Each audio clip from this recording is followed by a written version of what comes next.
Hi, good afternoon, everyone. Welcome to Mindly Wellbeing weekly webinar, 17th of Jan. Thank you to those who have shared the questions beforehand, and we will be starting in a few seconds. Luckily, we haven't been late today. So, yeah, I'm going through some of the questions and prepared some answers. As you know, we have an Ask Me Anonymously link where people can ask questions. There is no data collected. Of course, I do get some spam, but that's worth it because many good questions keep coming. It's a good way to interact. Okay, let's get started. Hi, everyone. Welcome to Mindly Wellbeing weekly webinar, 17th of Jan. My name is Jeev Sahoo. Sahoo like Yahoo. I speak about mental well-being, emotional regulation, and topics similar to that so that we feel better both in our personal lives and in our work lives as well. I do come from a corporate and startup background.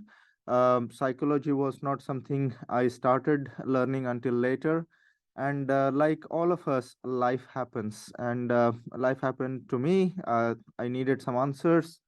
These are questions which people don't normally discuss very publicly. There is some version of shame or stigma attached. At the same time, I found that people also respect. I mean, they don't want to talk about it because, I mean, will I say something wrong? Is it politically correct? So they're also caring from that aspect. However, I have combined concepts from cognitive behavioral therapy, entrepreneur models, parenting, and so forth, and just common sense to create some solutions, and I'm sharing these with you. This webinar every week answers questions. We get a lot of questions from people. They ask it anonymously. It's very safe, and we try to give you the answers in time. Thank you so much, and keep asking the questions on the chat as well. Um, the two things I look for in all the solutions: is it simple enough, and does it work? If it is not simple enough, we are not really looking for degrees in psychology trying to fix our lives. It should be as simple as washing our hands to prevent a pandemic, and things do work. And lastly, it got to work. If it doesn't work, it's all glorified BS. So it got to work. And thank you for joining me in this webinar today to understand some topics. Now, last week, if for those who are joining again, this will be a good continuity because we talked about reframing. And the week before that, also, we talked some interesting topics on reframing mistakes. Last week, we touched about reframing things in business, how it affects our emotions. And we did get some follow-up questions, and that's good news because this means people are listening and people are doing something about what we are talking here.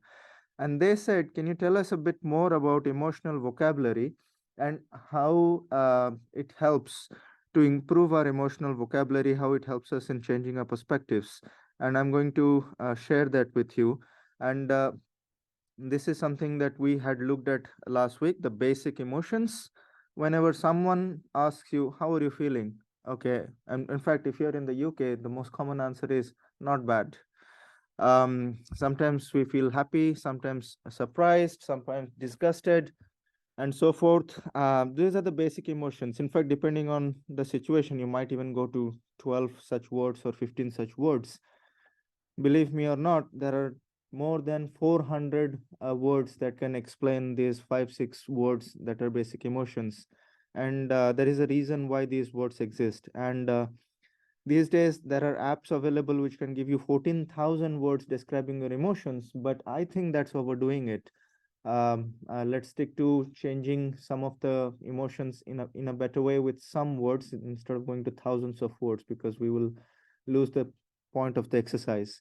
Now, let's pick one of these emotions. Let's say I'm feeling fearful, or you could feel angry in this situation, and see, is it really that? Or if I expand this, within fearful, am I feeling anxious? Am I feeling insecure? Am I feeling rejected? Somebody said something and I felt rejected. I'm feeling fearful. I get it. But is it coming from a point of rejection or point of feeling threatened by someone? They're all different situations. When you're feeling angry, is it because somebody humiliated you? Are you feeling bitter? Are you feeling critical about situation? Or are you feeling distant? There are situations where uh, we are just silent in that situation. And the moment we start expanding our vocabulary into this, we will start getting a different perspective. And this is where it connects with reframing. Because if I say I'm feeling angry or I'm feeling fearful, I might jump to a conclusion. My biases might come in. You remember the biases from our other discussions. It's like if you're wearing yellow glasses, the whole world looks yellow. If you're wearing blue glasses, the whole world looks blue. So yeah, we do all have our biases and filters, and sometimes they're helpful, sometimes they're not. Um, and we were talking about few hundred words that explain these emotions. So let's go a little bit deeper and look at this big wheel over here. And we are sticking to that fearful and angry side of things.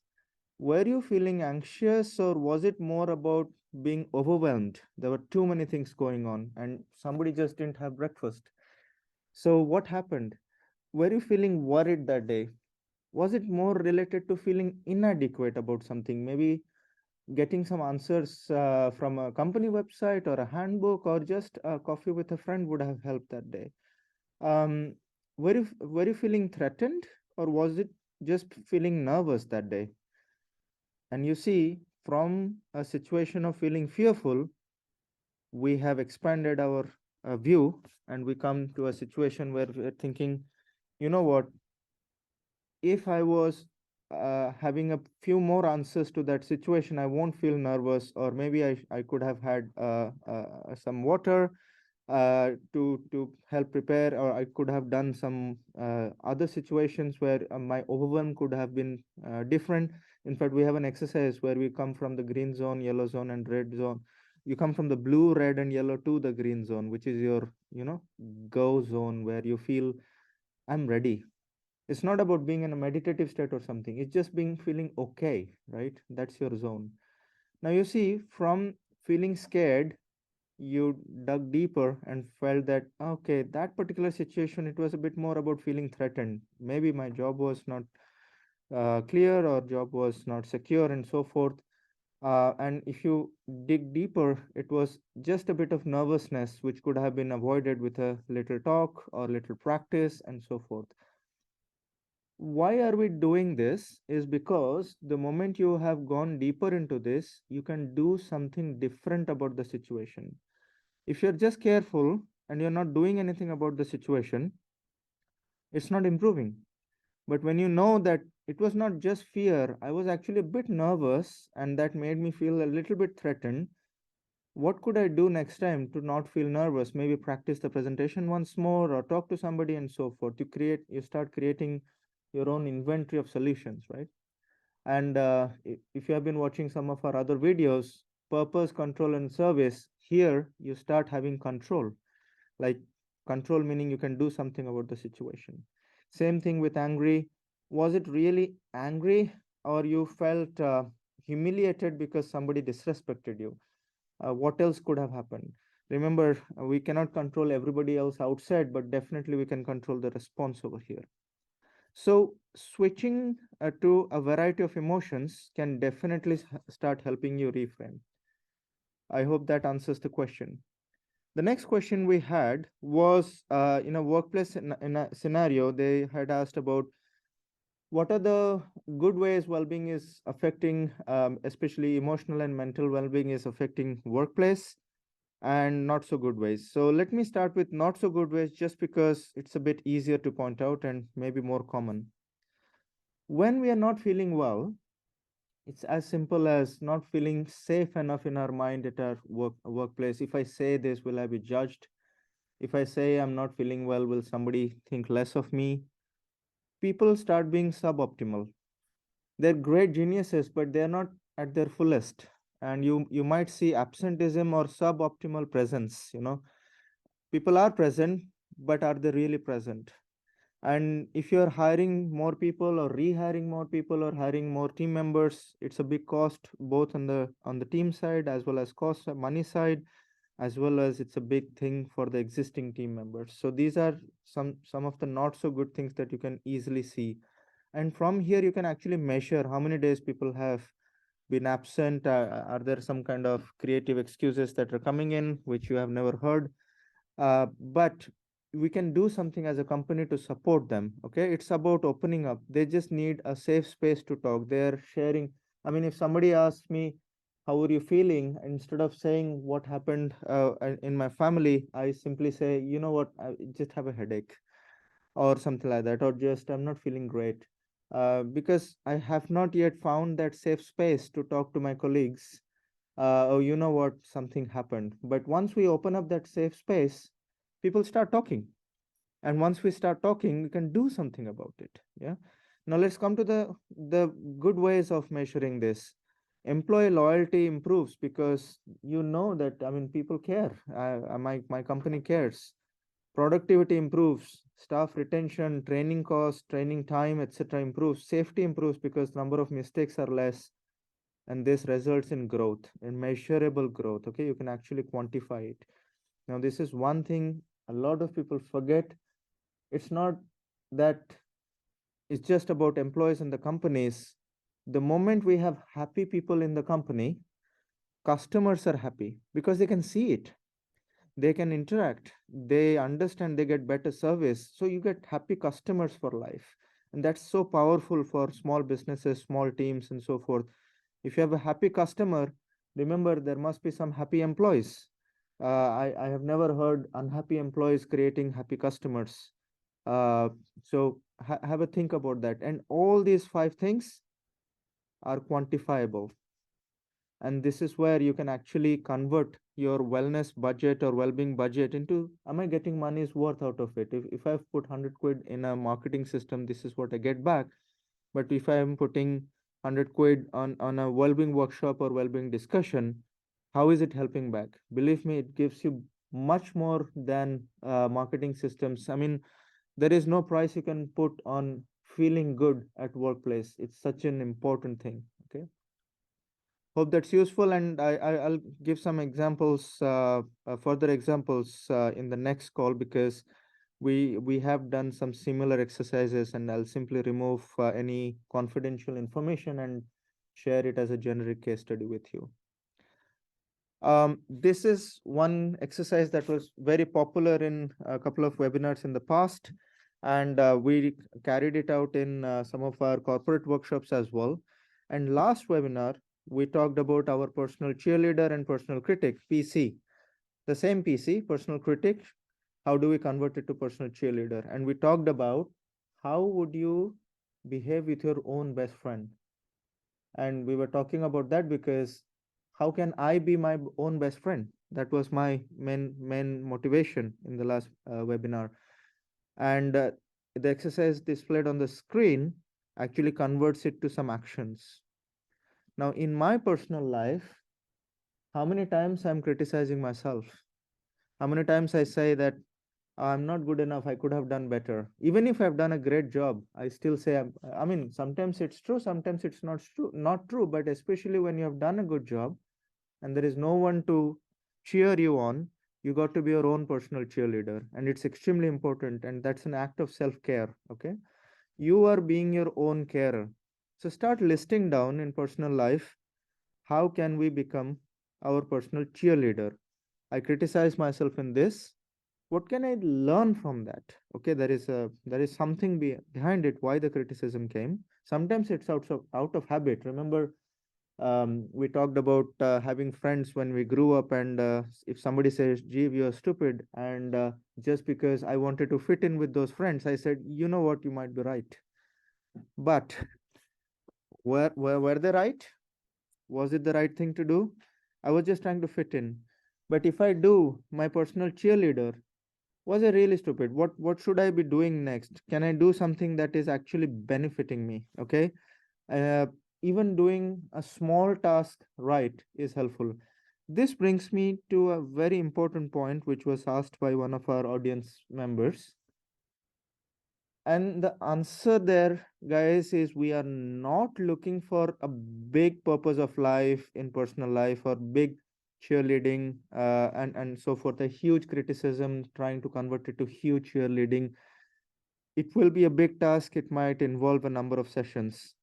Let's start small. The power of small steps is amazingly power. I mean, have you patted yourself on the back just because you made a nice cup of coffee?